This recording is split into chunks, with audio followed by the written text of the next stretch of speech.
अवाम ने खैबर पख्तूनख्वा के बलदियाती इंतखाब में गैर मुल्की आकाओं के हाथों बिकने वाले गद्दारों को मुस्तरद कर दिया। वजीर आजम इमरान खान ने नताइज को इब्तदाई इंतबाह करार दे दिया।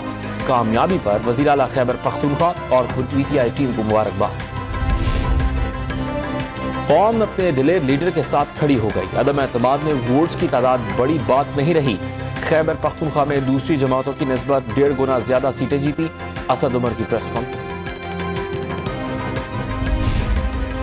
खैबर पख्तूनख्वा में बलदियाती इलेक्शंस के दूसरे मरहले में तहरीक इंसाफ 27 नशिस्तों पर कामयाब। PUI दूसरे और जमात इस्लामी तीसरे नंबर पर आ गई।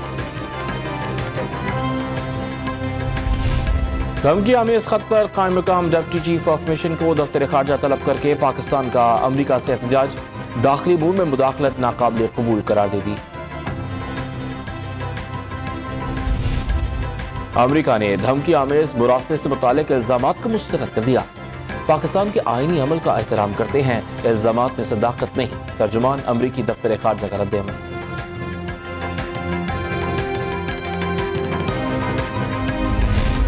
पीपल्स पार्टी के MNA जाम अब्दुल करीम इस्लामाबाद पहुंच गए। सख्त सिक्योरिटी में सिंध हाउस पहुंचा दिया गया। इतवार को कौमी असम्बली के इजलास में शिरकत करेंगे।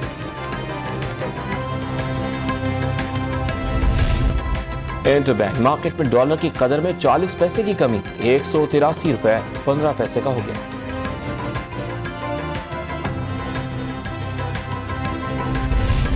रूस का आज से यूरोप को गैस की फराहमी रूबल में करने का ऐलान। सदर व्लादिमीर पुतिन ने वाजे कर दिया, रूबल में अदायगी न करने वालों को गैस नहीं मिलेगी।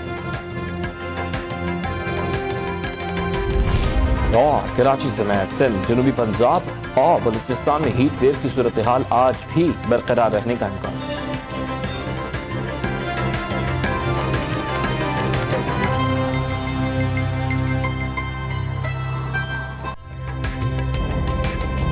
ताज़ा तरीन वीडियोस के लिए हमारा YouTube चैनल सब्सक्राइब करके बेल आइकन प्रेस कीजिए ताकि आपको मिले हर अपडेट सबसे पहले।